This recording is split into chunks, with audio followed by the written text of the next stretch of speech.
Chers frères et sœurs bien-aimés dans le Seigneur, dont je vous salue de tout cœur. J'espère que vous avez passé une bonne nuit.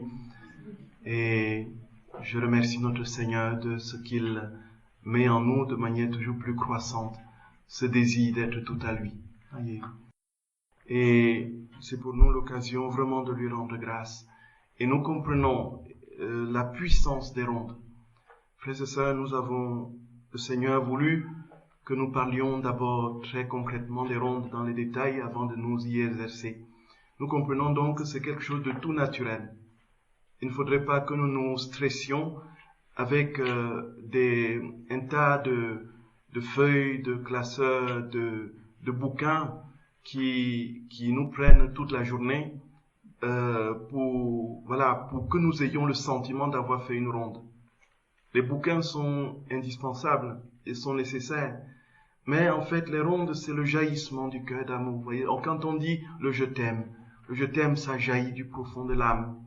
Et donc, si nous récitons les prières toutes faites sans amour, nous n'avons pas du tout prié. C'est bien, frères et sœurs, bien la vérité des choses. Et nous mesurons combien le Seigneur, quand il révèle de manière pleine et totale à l'usa picareta la puissance des rondes et comment s'y exercer, on voit qu'il entre vraiment dans sa logique de l'accomplissement. Ce n'est pas quelque chose qui est nouveau. Ce n'est pas quelque chose de nouveau. Et si on trifouille l'écriture de manière très détaillée, on voit que tous les enseignements que Jésus donne à l'usa picareta sont déjà contenus dans l'écriture et même dans la vie de l'Église comme telle.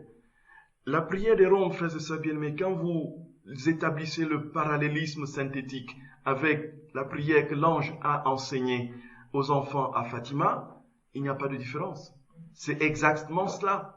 Quand l'ange vient en 1916 apprendre aux enfants à dire, n'est-ce pas, les 3 prières de l'ange qui lui enseigne, entre autres, mon Dieu, je t'aime, je t'adore, mon Dieu, je crois, j'adore, j'espère, et je vous aime. Je vous demande pardon pour ceux qui ne croient pas, qui n'adorent pas, qui n'espèrent pas, et qui ne vous aiment pas. Voyez un peu ça.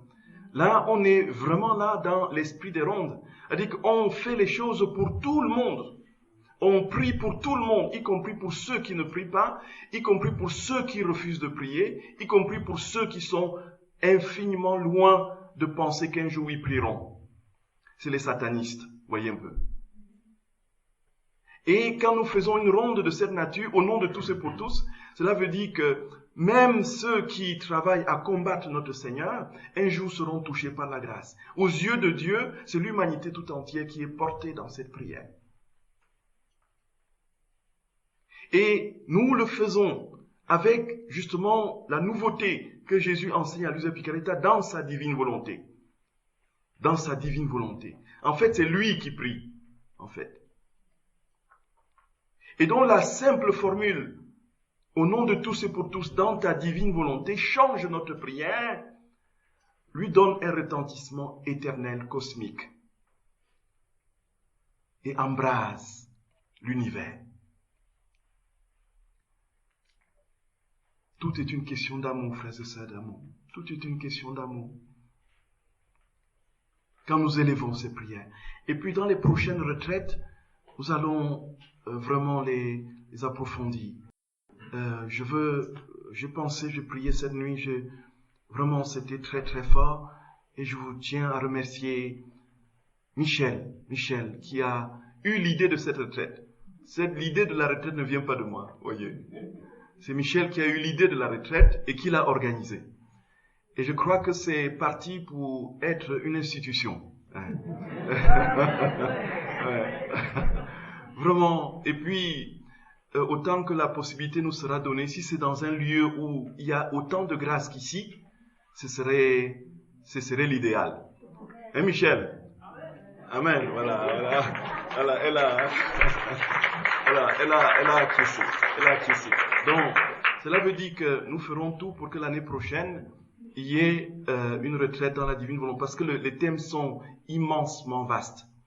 Et pour que nous ayons justement une retraite dans la divine volonté en ce lieu marial. Voyez, c'est vraiment l'idéal. C'est vraiment l'idéal.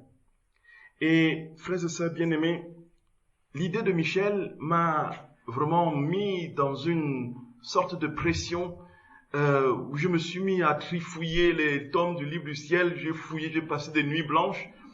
Donc j'ai préparé ce document de près de 400 pages. Voyez un peu. C'est grâce à elle, grâce à ce que le Seigneur lui a inspiré.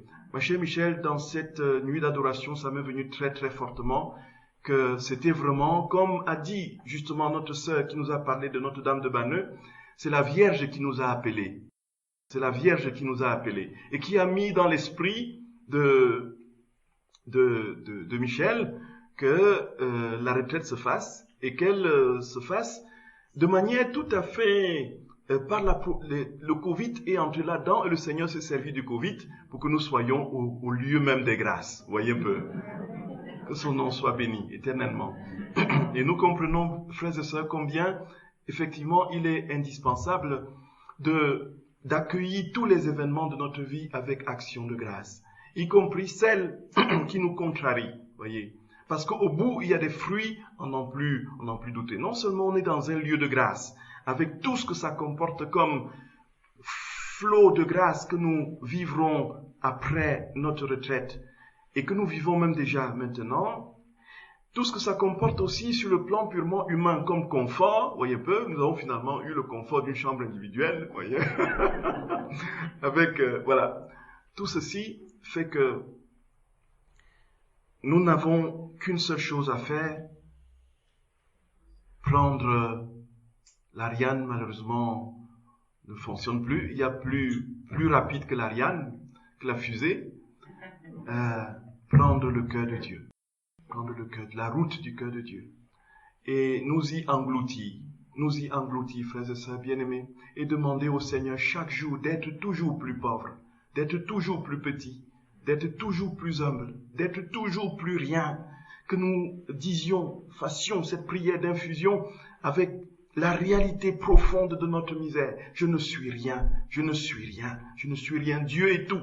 Et c'est alors qu'il nous magnifie, c'est alors qu'il nous divinise.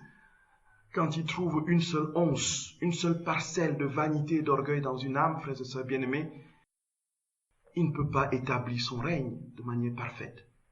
Il trouvera quelques espaces où s'infiltrer, mais régner définitivement, ce ne sera pas possible, jusqu'à ce que le dernier espace lui soit donné.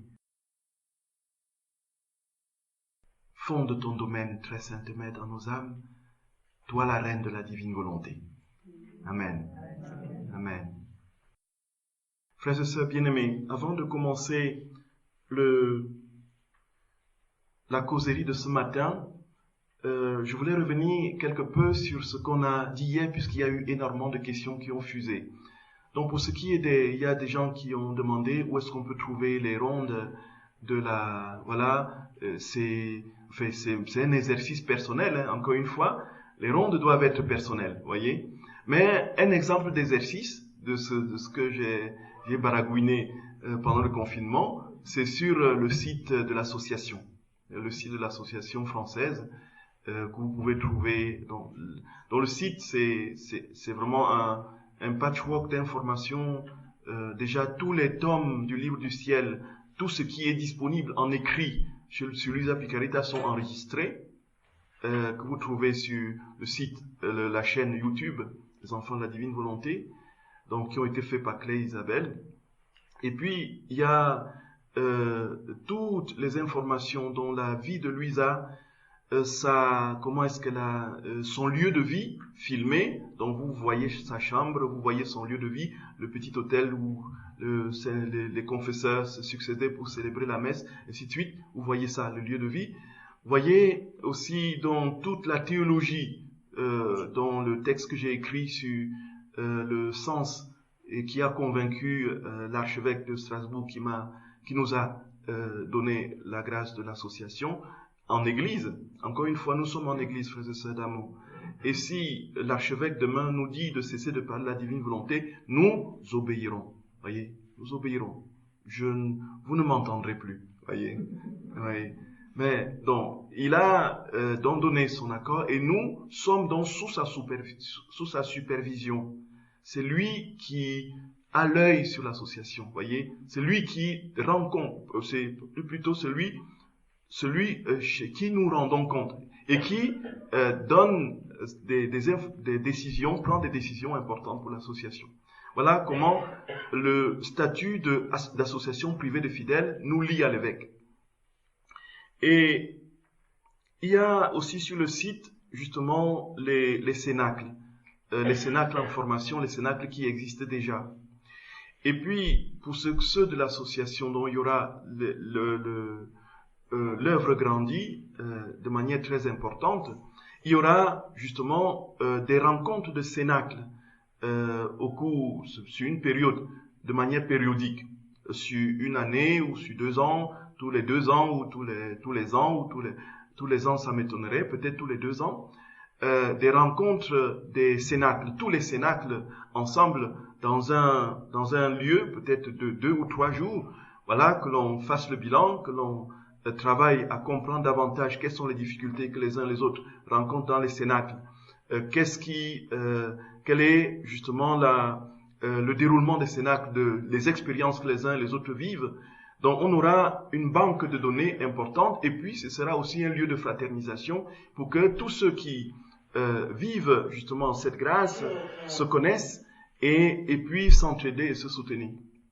Ça c'est une chose, frères et sœurs bien-aimés.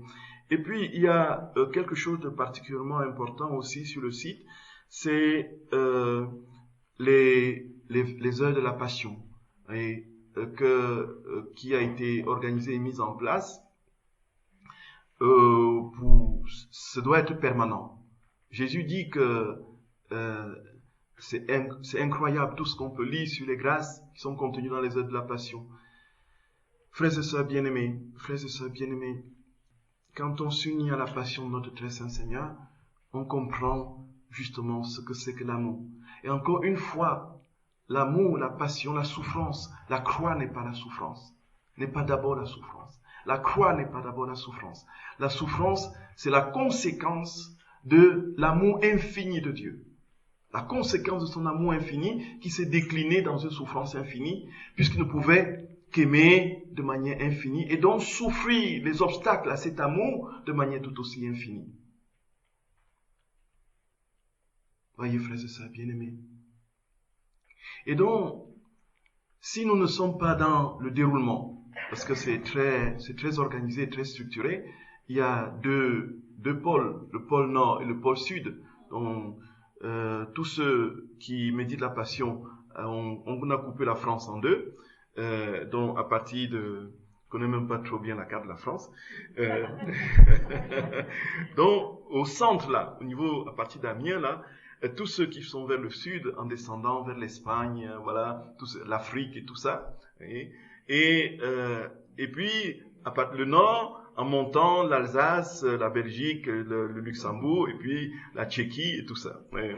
Bon, c'est pour dire que quand j'étais en Tchéquie, il y a un prêtre qui m'a dit de venir faire des sessions sur la divine volonté, qui a demandé à l'association de venir faire des sessions sur la divine volonté. C'est plus compliqué. Ils ont 2 traductions des livres de la Passion et puis La Reine du Ciel. C'est les 2 seuls titres qui existent en tchèque. Donc, si vous avez des interprètes tchèques que vous connaissez, et vous pouvez, ou plutôt des traducteurs tchèques, parce qu'il y a déjà l'interprète qui va interpréter les sessions,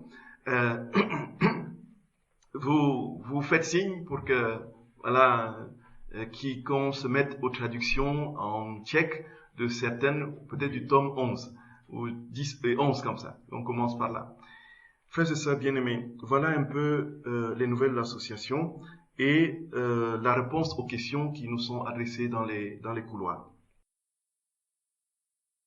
Je voulais aussi revenir sur la question qui a été posée hier sur la question de la justice de Dieu, le châtiment de Dieu. On a expliqué de long en large tout ce qui était lié. Est-ce que Dieu châtie encore aujourd'hui? On a essayé de faire un panorama rapide des châtiments, entre guillemets, dans l'Ancien Testament, en disant que les châtiments, du point de vue de Dieu, n'étaient pas quelque chose de destructeur. C'est nous qui mettons un mot que Dieu n'utilise pas. Voyez un peu ça. En fait, et quand Dieu vient, il utilise nos mots. Parce que Dieu est amour.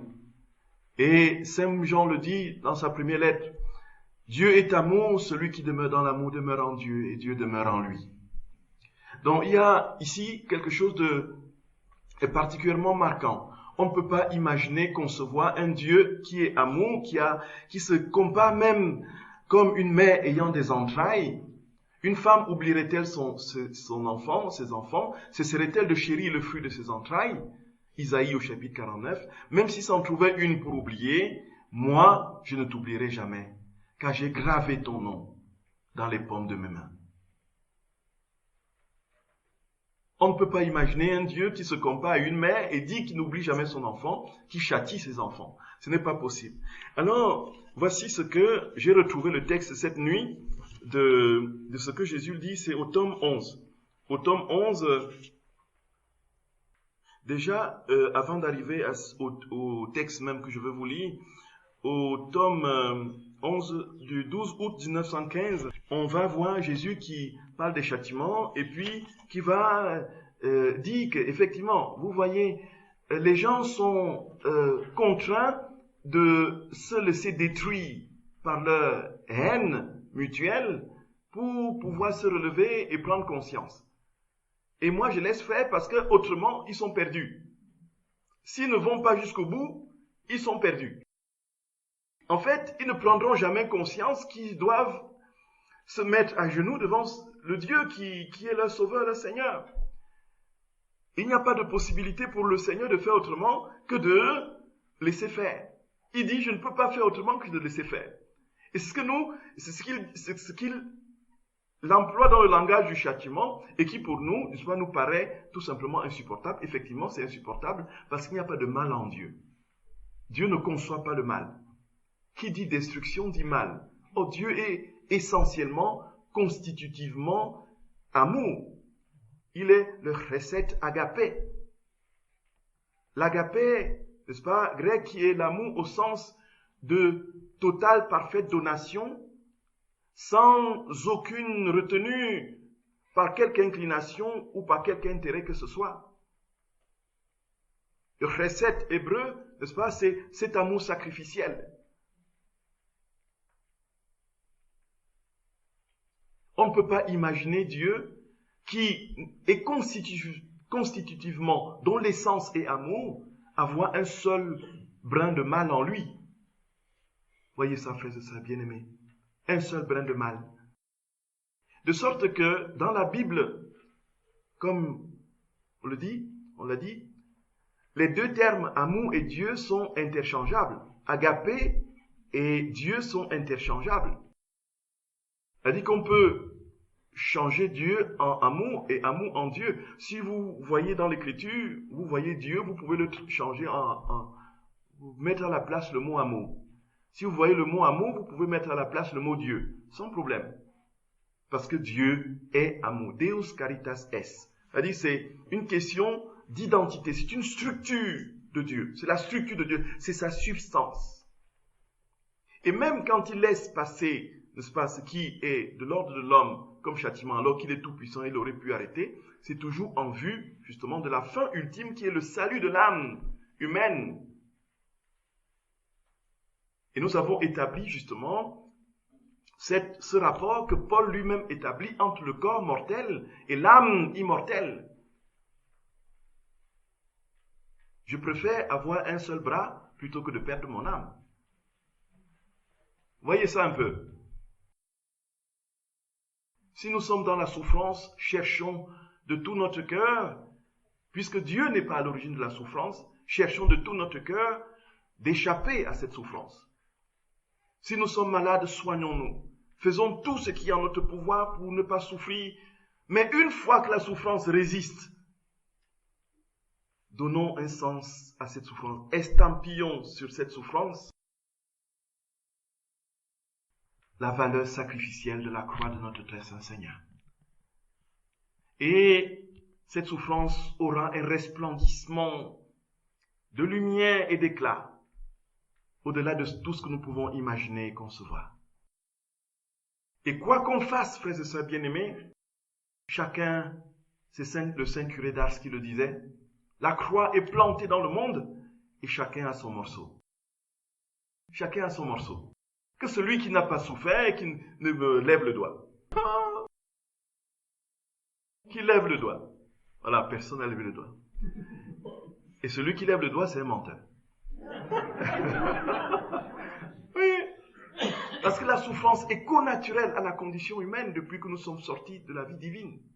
Le péché, entrant en nous, a, comme dit notre Seigneur Luisa, a complètement débilité, rendu débile la condition humaine. Elle cherche désormais la voie de la restauration dans la divine volonté. Voyez un peu, frères et sœurs bien-aimés. Et voici ce que Luisa dit donc. Si je ne lis pas tout, vous prendrez la référence. C'est déjà dans un premier temps, pour montrer sa compassion, au 12 août 1915. Il dit, « J'étais dans mon état habituel, et se montrant brièvement, mon toujours aimable Jésus me dit, « Ma fille, que les gens sont durs, le fléau de la guerre ne suffit pas, la misère n'est pas assez grande pour qu'ils capitulent. Ils ont besoin d'être atteints dans leur propre chair. » Voyez, ils ont besoin d'être atteints dans leur propre chair. Autrement, on n'arrive à rien. Ne vois-tu pas que la pratique religieuse va bien sur les champs de bataille? Seigneur, alléluia. Voyez, effectivement, frères et sœurs bien-aimés, ce qui est, bon, on a vu dans les grandes guerres qui ont jalonné l'histoire, voyez, il y a eu toujours, après ces guerres, un regain de conscience pour la pratique religieuse qui a complètement étonné les experts qui s'y penchaient. Les églises se sont remplies à rebord après la Première Guerre mondiale, après la Deuxième Guerre mondiale, voyez un peu. Et beaucoup espéraient qu'après le Covid, mais apparemment ce n'est pas encore au seuil critique pour qu'il y ait ce regain, ce réveil de conscience. Voyez un peu ça. Voyez.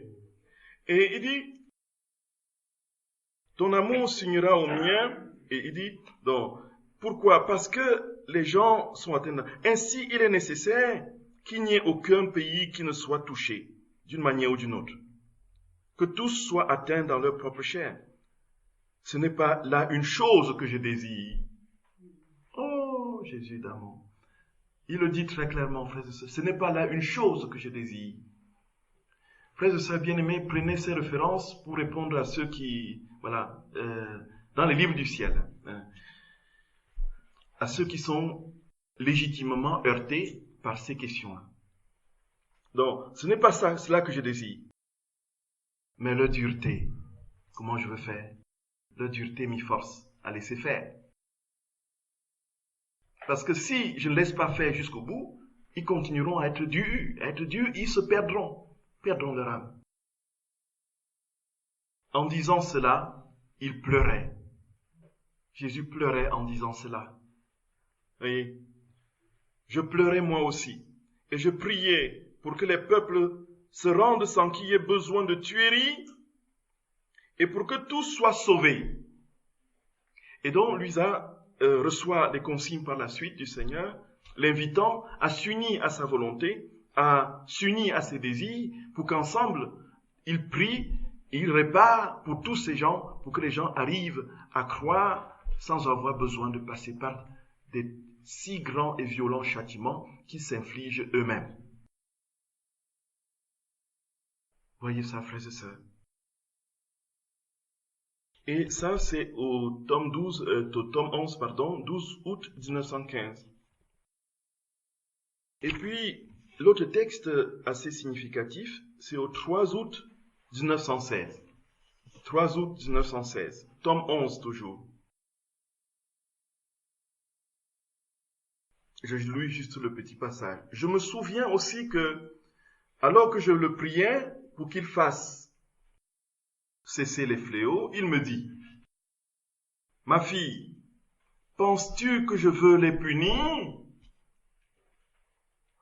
Penses-tu que je veux les punir? Ah non, bien au contraire, bien au contraire. » Nous comprenons donc, frères et sœurs bien-aimés, encore une fois, la question du langage, il faut bien.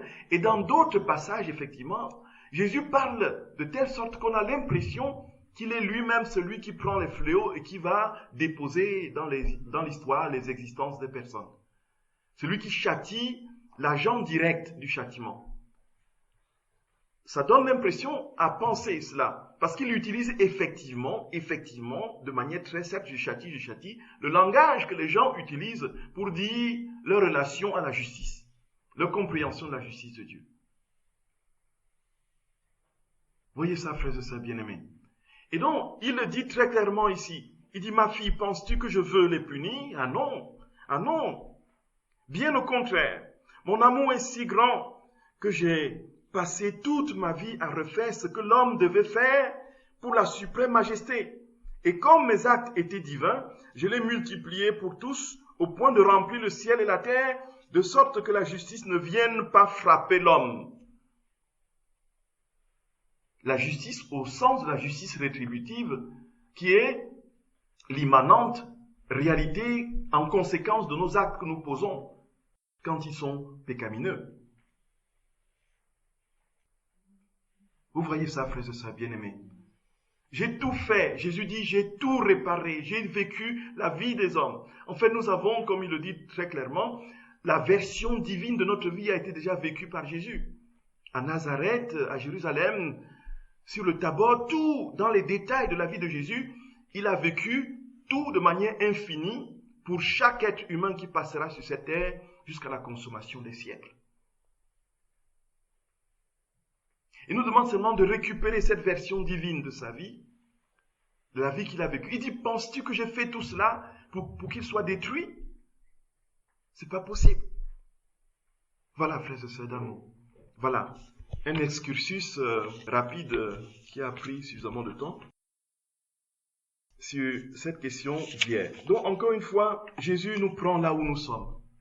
Il nous prend là où nous sommes. Ce qui me donne de comprendre aujourd'hui, à moi, à ma pauvre misère, Gabriel Marie Chonan, aujourd'hui, ce n'est pas ce qu'il aurait pu m'enseigner il y a 5 ans. Je n'aurais pas pu comprendre cela. Et comme il est pédagogue, il va de manière graduelle, et même dans l'écriture. C'est pourquoi le marcionisme a été battu en brèche, tout simplement parce que on évoque la pédagogie de Dieu. Il y a une pédagogie de Dieu que l'on lit de manière excellente dans le dialogue qu'il entretient avec la Samaritaine dans Jean au chapitre 4. Voyez ça, frères et sœurs bien-aimés. Il ne commence pas par dire, quand il vient à la Samaritaine, « Voici, je suis le Messie. Oupi, oupi, je suis la star que vous attendez depuis. Alors, et de toutes les façons, vos sacrifices de Samarie, ça ne vaut rien. Voyez un peu. Tout, mettez tout ça de côté. Et toi, tu es une femme pécheresse, tu as Saint-Marie, non? La femme aurait fui en courant. Oui. Donne-moi à boire. Et petit à petit. Mais comment est-ce que je peux te donner à boire, toi qui es juif et tout? Mais en fait, je suis, si tu... Je te donnerai une eau plus... Et tu n'auras plus besoin de... Mais donne-moi cette eau-là, que je ne vienne plus ici puiser. Mais vous les juifs, vous dites qu'on adore à Jérusalem, mais nous nous disons que c'est au mont Garizim. Et puis il dit, ce n'est ni à Jérusalem, ni en Samarie que... Mais ceux qui adorent le Seigneur l'adorent en esprit et en vérité. Va chercher ton mari.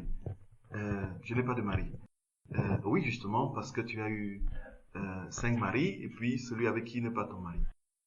Alors comment tu sais? Ouf, voici un homme qui a connu, c'est vraiment lui le Messie. Voyez ça un peu, frères et sœurs bien-aimés. Soyons très prudents. Très, très prudents. Évitons de mettre les pieds dans les plats et de bloquer les personnes en matière de divine volonté. Et je vous en supplie humblement. Entrons dans la pédagogie de notre Seigneur. Il aurait pu, lui, descendre comme un Rambo du ciel. Voyez un peu. Voyez. Et dit, je viens vous sauver, vous les pauvres créatures. Et toutes les nations l'auraient vu descendre du ciel et se transformer prendre toutes formes de couleurs d'arc-en-ciel. Voyez un peu. Mais il a choisi d'aller se blottir dans une grotte de Bethléem. Il a grandi comme nous, frères et sœurs, ce qui a été insupportable pour Nestorius. Il a eu 1 an, il a eu 2 ans, il a eu 3 ans, il a eu 12 ans. Il a grandi, il est allé manger, il est allé scier le bois avec son papa. Il a fabriqué des portes et des fenêtres. Il a fabriqué des tables. Il est allé demander aux clients qui n'avaient pas encore payé, est-ce que tu peux nous... Voyez. Pourtant, c'était Dieu. Et son objectif était de ramener toute la création à lui. Soyons humbles, frères et sœurs d'amour. Soyons humbles. Soyons humbles. Et vivons cachés. Vivons cachés dans le cœur de Jésus. Comme dit Saint Paul, notre vie est désormais cachée. Luisa a passé 65 ans. Ce n'est pas les bruits que nous ferons qui feront qu'on nous croira, qu'on acceptera la divine volonté. On vient avec les livres du ciel et toi, curé, là, voilà, voici la seule chose qu'il faut maintenant, lis. Il y a un moine qui m'a parlé d'une personne qui est venue carrément lui donner tous ses livres à passer. Il dit maintenant je n'ai plus besoin, je n'ai plus que les livres du ciel. Et voilà des choses qui desservent la cause de la divine volonté. Et tout le bruit qu'on fait tout autour, le bruit ne fait pas du bien, frères et sœurs bien-aimés. Le bruit ne fait pas du bien. Le bruit ne fait pas du bien. L'œuvre de l'expansion de la divine volonté, c'est l'œuvre de Dieu. Vous comprenez un peu? Par rapport à vos prêtres et vos curés, je vous en supplie, soyez humbles. Soyez humbles. Prenez le temps, priez, jeûnez même pour faire une proposition de cénacle si vous sentez qu'il est résistant.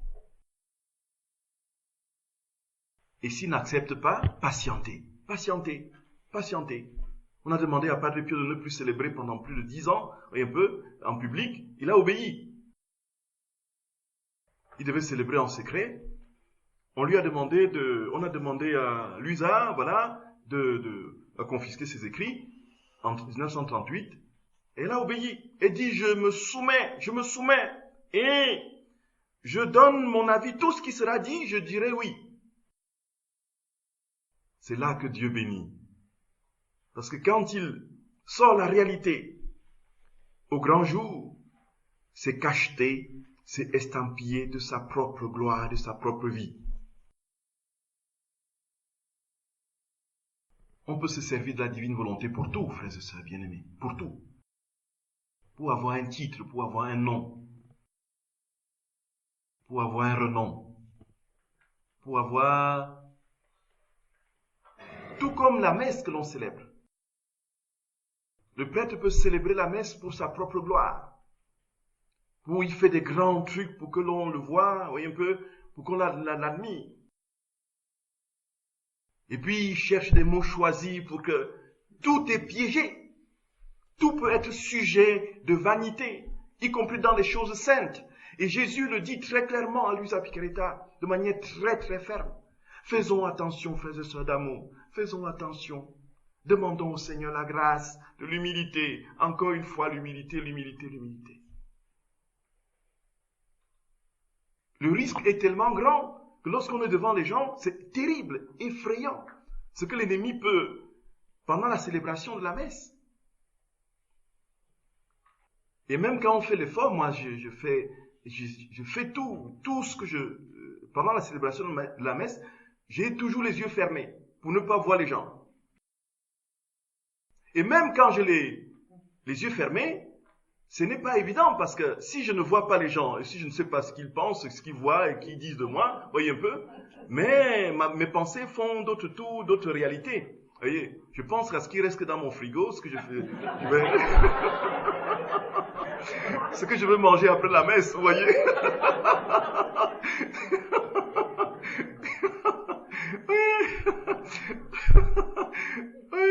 c'est là, effectivement, qu'on se rend compte que notre nature humaine est déchue, quoi. Est déchue. Et que s'il n'y avait pas cette grâce de l'intention qui vaut l'acte dans la divine volonté, personne ne poserait jamais un acte dans la divine volonté en vérité. Jésus dit, l'intention vaut l'acte. Il dit, si tu as seulement l'intention, voilà, l'acte est posé. Même si l'acte est désordonné du fait de ta nature limitée, fragile. Le simple fait d'avoir l'intention. Et là-dessus, frères et sœurs bien-aimés, je rebondis sur une autre question. Oh là là. Oh, on ne pourra plus rien faire. On ne pourra plus rien faire ce matin. Vous me pardonnerez, frères et sœurs bien-aimés. Vous me pardonnerez. Donc, en fait, la divine volonté, on a toute la vie pour ça. Et ce qu'on n'aura pas pu dire dans cette retraite, l'occasion, vous aurez l'occasion de le creuser. Et puis, d'autres occasions se présenteront. Donc, et ça me permet de rebondir sur une question, quelque chose que j'ai dite et qui peut être mal compris. Quand je dis que pour entrer dans la divine volonté, il faut avoir un cœur brûlant d'amour, frères et sœurs bien-aimés, ce n'est pas que vous allez sentir une chaleur dans votre cœur qui va vous brûler d'amour pour le Seigneur et que vous allez subitement, tout le temps, vouloir être dans la prière, dans l'amour, dans dans les pratiques de piété. Ce n'est pas que vous aurez subitement un élan ardent pour Dieu et que ce sera seulement lui à qui vous penserez tout le temps. Ce n'est pas ça, avoir un amour brûlant du Seigneur, dans ce que je vous l'ai dit. Vous voyez un peu ça. Parce que sinon, les gens diront, mais je n'ai jamais eu un amour brûlant du Seigneur, donc la vie divine, la divine volonté, c'est pas mon affaire. Vous voyez un peu ça. Parce que moi-même qui vous le dis, je n'ai pas un amour brûlant dans le sens que je décris. D'un feu qui consume le cœur, comme chez certains Saint Jean-Eudes, le cœur qui gonfle de volume, au point de soulever les côtes. Voyez un peu.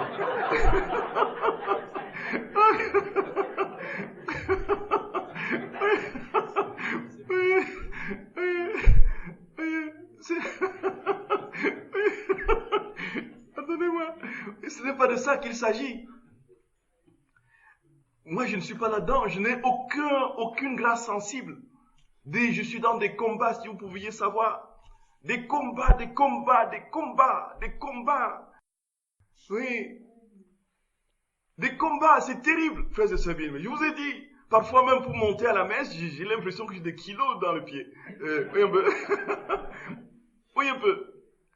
Ce n'est pas cela, avoir un amour brûlant du Seigneur. Un amour brûlant du Seigneur, dans le sens de la divine volonté, c'est avoir l'intention droite, pure, l'intention, le désir ardent, continuel, même si on ne sent rien que l'on désire. Même si on fait des choses de manière pauvre et limitée que l'on désire. Voyez ça, frères et sœurs bien-aimés. Vous voyez ça? Vous voyez ça? C'est une question d'intention, de désir. Et donc, ça me ramène à ce que j'avais préparé pour ce matin. Nous avons... La messe est à 11h30. À 10h30, il y a quelque chose? C'est le temps personnel.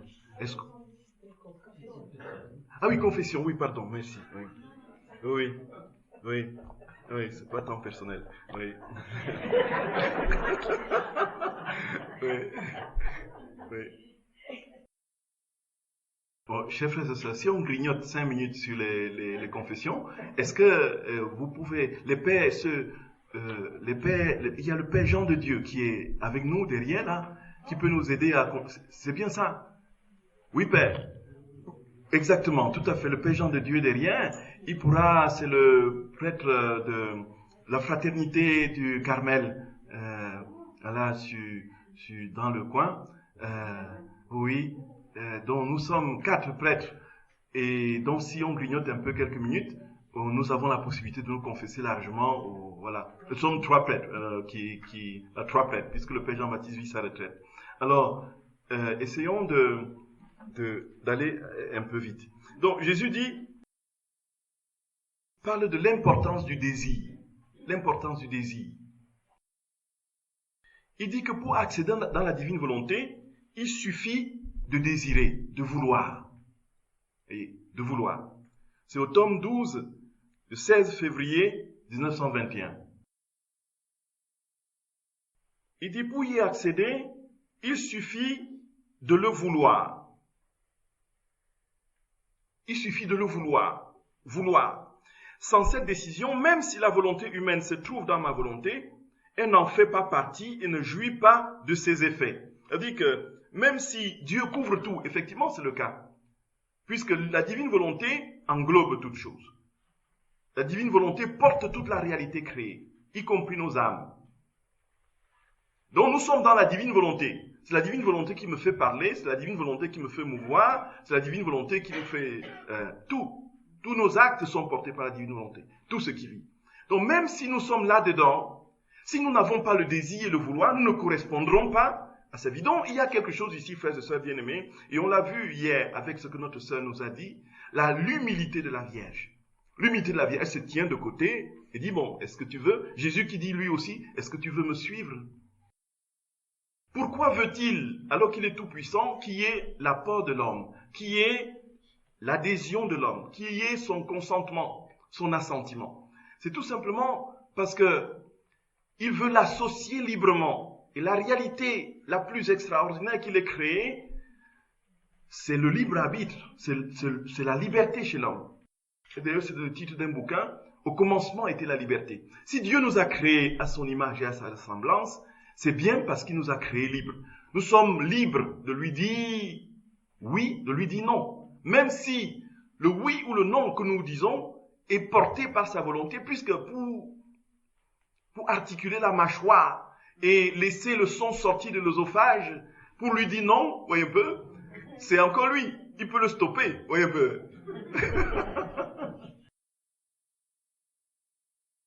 Voyez ça, frères et sœurs bien-aimés. Vous voyez ça? Et c'est la même chose quand on répond. Ça, c'est les théologiens qui font des objections sur la question justement de la volonté, même dans le monothélisme tel que décrit, n'est-ce pas, par Tikes, veut que s'il n'y a qu'une seule volonté, puisqu'on dit vous qui dites parler de la divine volonté, s'il y a une seule volonté, la volonté de Dieu, mais où sommes-nous là-dedans? Où est notre liberté? Où est notre part? Notre volonté a disparu, alors tout ça, monothélisme. Alors, c'est justement ce qui n'est pas de l'ordre de ce qu'on entend ici de la bouche de notre Seigneur. Ce n'est pas ce que dit Jésus. Jésus dit, même si ma divine volonté vous enseigne, j'ai besoin de votre acquiescement. J'ai besoin de votre oui. Et donc, quand on est dans la divine volonté, c'est pourquoi on renouvelle tout le temps le don de notre volonté. On continue, jour et nuit, à dire, je te donne ma volonté. Tout simplement parce qu'on est capable de la reprendre. Quand on donne notre volonté à Dieu, alors il accepte, il accueille, il divinise cette volonté, le transforme en lui. Mais nous pouvons aussi dire, je cesse de te donner ma volonté, je la retire. Et c'est ce qui fait que on est différent de ceux qui pensent que notre volonté disparaît et que seule la volonté de Dieu vit. Donc Dieu ne fait pas de nous des marionnettes dans la divine volonté. Et c'est même pourquoi c'est un combat, d'être continuellement en train de lui donner notre volonté. Et au fur et à mesure que nous lui donnons notre volonté graduellement, alors il assume cette volonté et divinise cette volonté qui devient sa volonté avec lui, nous sommes avec lui. C'est comme le principe de l'union trinitaire, la communion trinitaire, la circumcision, la réalité d'amour qui fait que les trois personnes ne font qu'un et chacun gardant son identité. Chacune des personnes gardant son identité. Et Jésus dit le vouloir, le désir. Dès l'instant que l'âme décide d'entrer dans ma volonté, elle se fond en moi et moi en elle. Elle trouve tous mes biens à sa disposition. Voyez, elle trouve tous mes biens à sa disposition. On comprend bien qu'ici, l'âme est encore capable l'âme est, dans le langage de notre Seigneur, l'âme est libre, puisqu'il trouve tous les biens. Il ne dit pas l'homme se fond en moi et disparaît. Et du coup, quand il l'ajoute, trouve tous les biens à sa disposition, cela veut dire qu'il acquiert, du fait de sa communion avec Dieu, la force, la lumière, l'aide, tout ce qu'elle veut. Il suffit qu'elle le veuille et le tout est joué. Ma volonté prend charge de tout, donnant à l'âme tout ce qui lui manque et qui puisse lui permettre de nager à son aise dans l'océan infini de ma volonté. Vous voyez ça, frères et sœurs bien-aimés. C'est comme une goutte d'eau dans l'océan. Notre volonté disparaît en restant la petite goutte d'eau qui nage. Vous voyez, elle nage dans l'océan de la divine volonté. C'est ça exactement. Donc, de manière très claire, il ne s'agit pas d'une communion substantielle qui nous fait disparaître en Dieu, mais nous participons à la nature divine. D'ailleurs, c'est ce que saint Paul dit par ailleurs. Nous participons à sa nature divine. C'est une communion, c'est une vie divine. Nous sommes des petits dieux par participation et non par nature. Vous voyez ça un peu, frères et sœurs bien-aimés.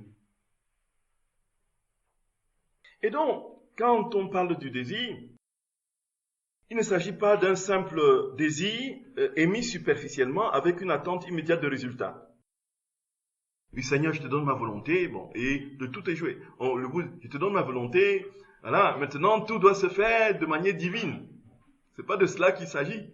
C'est pas la formule magique qui réalise ce que l'on évoque de manière soudain, instantanée.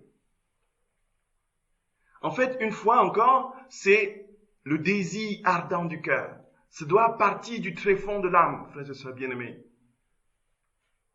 C'est le Shema Israël. Shema Israël, Adonai Eloheinu, Adonai Echad. Écoute Israël, le Seigneur, ton Dieu est l'unique. Tu aimeras le Seigneur, ton Dieu, de tout ton cœur. De toute ta force. De toute ton âme. En fait, c'est cela. Et encore une fois, le tout, même si je fais des grimaces, cela ne veut pas dire que nous allons ressentir des volcans bouillonnants au tréfonds de l'âme. Voyez un peu ça. C'est le désir, l'intention pure, l'intention droite. Nous allons terminer ce matin justement sur l'intention droite, l'intention pure dont parle notre Seigneur à différents endroits.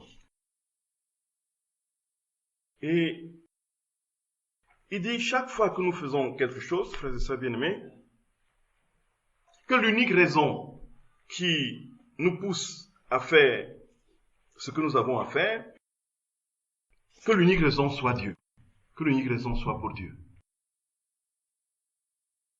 Alors, Jésus dit que peu importe l'acte que nous posons, que ce soit l'acte spirituel ou l'acte naturel, donc l'essentiel, l'important, le plus important pour lui, n'est-ce pas, c'est que l'acte soit grand ou petit, ce qu'il regarde, c'est pour voir si ce que nous posons est à lui. Si c'est pour lui. Parce que tout lui revient. C'est lui qui a tout. Qui a été son conseiller pour l'instruire, dit saint Paul? Qui lui a donné en premier et mériterait de recevoir en retour. Tout vient de lui, tout est pour lui. Tout est pour lui, tout est en lui, dit saint Paul. À lui la gloire pour les siècles. Puisque c'est le cas, frères et sœurs bien-aimés, quand nous posons un acte, il pose la question, est-ce que pour qui as-tu fait l'acte? Quelle est l'intention qui a motivé ton acte? Pourquoi as-tu agi et pensé comme ça? Est-ce que c'était pour toi-même ou bien pour... ainsi de suite. C'est pourquoi il dit qu'il y aura à la fin des œuvres apparemment belles, sacrées, des œuvres apparemment saintes qui ont été accomplies et qui ont ébloui les esprits qui pour lui vont se réduire en feu de paille. Parce qu'elles n'ont pas été portées par une intention pure, une intention droite. C'est pourquoi je peux célébrer ma messe pour me faire voir, et me faire admirer et apprécier. Et pour Jésus, frères et sœurs bien-aimés, tout cela, c'est 2 fois 0. Et il dit, si c'est pour moi, alors je vais me servir même de ces plus petits actes-là que tu as posés. Et pour accomplir nos plus merveilleux prodiges et former les plus belles scènes pour notre divertissement. N'est-ce pas à partir de rien que nous avons donné les merveilles et l'enchantement de toute la création? Dans la création de l'homme, n'est-ce pas à partir de rien que nous avons formé tant d'harmonie au point de faire l'homme à notre image et à notre ressemblance?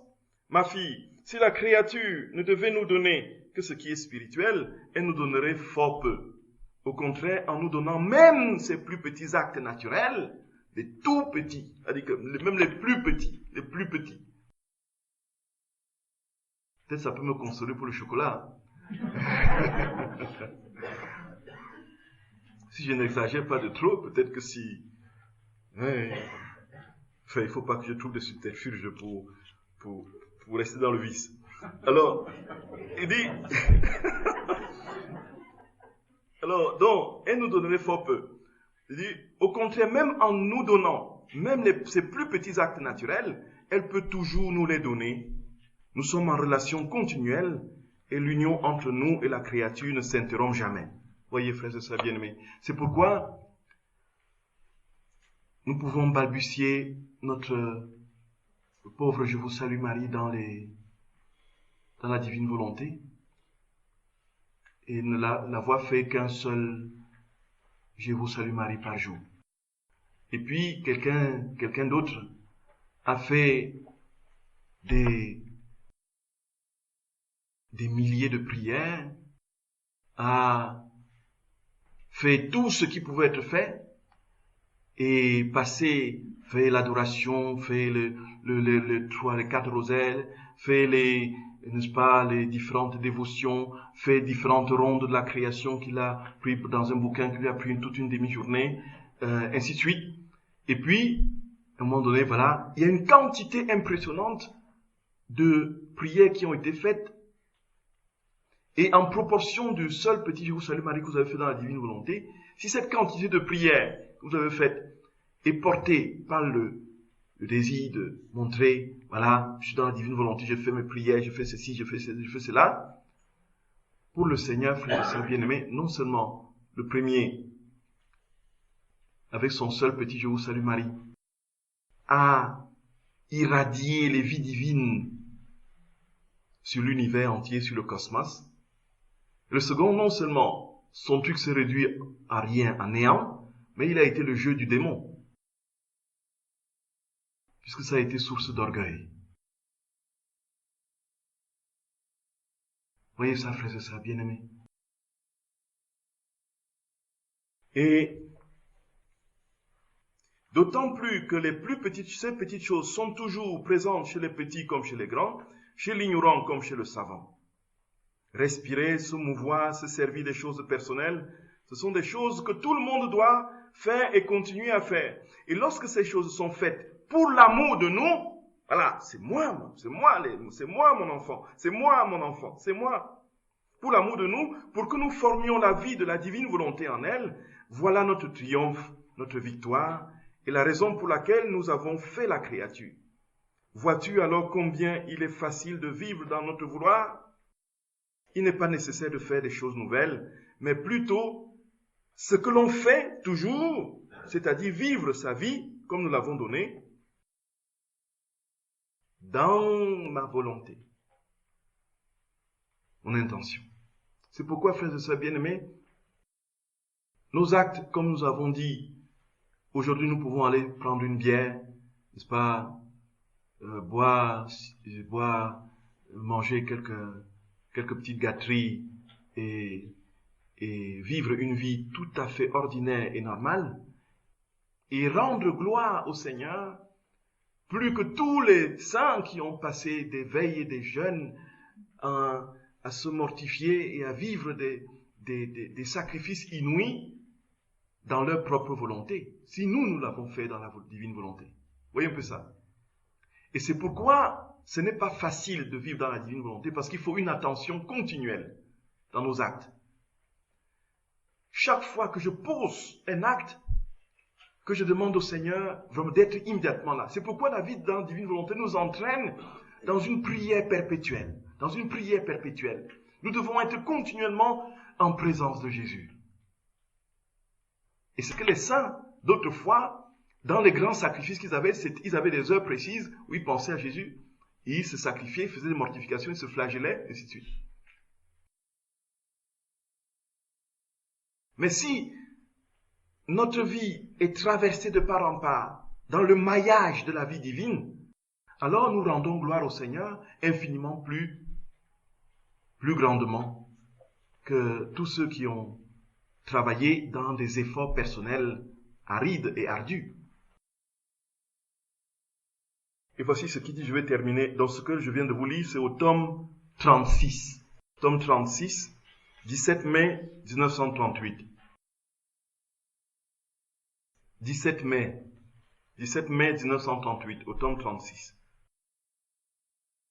Et pour finir, frères et sœurs bien-aimés, voici une autre citation au tome 3, du 25 avril 1900.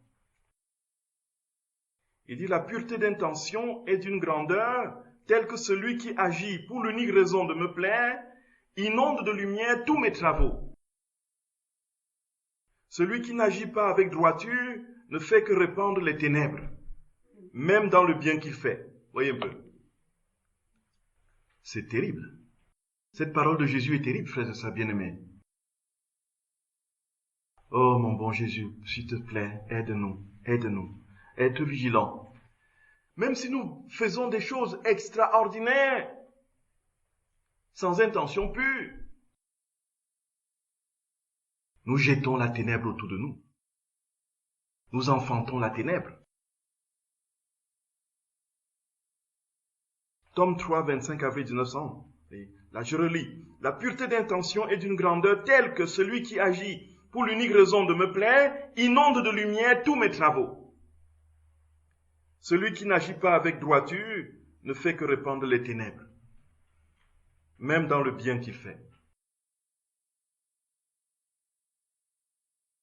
Je veux me confesser publiquement et vous allez me pardonner. En fait, dans le milieu universitaire, avant de prendre la parole, il faut qu'on se présente d'abord et qu'on dise le parcours qu'on a fait, qu'on dise les études qu'on a faites, voyez. Bon, après avoir dit les études que j'avais faites au début de cette retraite, après j'ai eu des remords, voyez. Est-ce que j'aurais dû le dire? À quoi ça aurait servi de dire que j'ai fait des études de psychologie, de sociologie, que j'ai un doctorat en théologie, et ainsi de suite. Il n'aurait plus fallu que j'ajoute que j'ai écrit des livres et tout ça. À quoi ça aurait servi? Bon, c'est que c'est une déformation du métier, quoi. Bon, si ça a heurté des gens, je demande humblement pardon. Mon but n'est pas mon intention n'était pas de montrer que j'ai des diplômes, voyez. C'était juste pour dire mon parcours. J'aurais dû me limiter peut-être au simple fait d'avoir comment j'ai connu la divine volonté, voyez un peu. Bon. J'espère que le Seigneur prend bien ça. Et puis, voilà un peu. C'est pour dire, c'est parce que dans ce milieu-ci, le milieu universitaire, il y a une telle, comment dire, on est extrait complètement de la réalité de ce que l'on vit, simplement parce qu'on veut mettre sur toutes les réalités qu'on a. Oui, les productions, voilà, les productions. Frères et sœurs bien-aimés, les productions, c'est du vent. Effectivement, quand je regarde les livres que j'ai écrits, par rapport à cette science sublime, la divine volonté, le reste à côté n'est que de cendre. Oui, ça, frères et sœurs bien-aimés. N'est que cendre. Soyons petits et humbles. Soyons petits et humbles, frères et sœurs bien-aimés. Je vous salue Marie, pleine de grâce. Le Seigneur est avec vous. Vous êtes bénie entre toutes les femmes, et Jésus, le fruit de vos entrailles, est béni. Sainte Marie, Mère de Dieu, priez pour nous pauvres pécheurs, maintenant et à l'heure de notre mort. Amen. Au nom du Père et du Fils et du Saint-Esprit. Amen.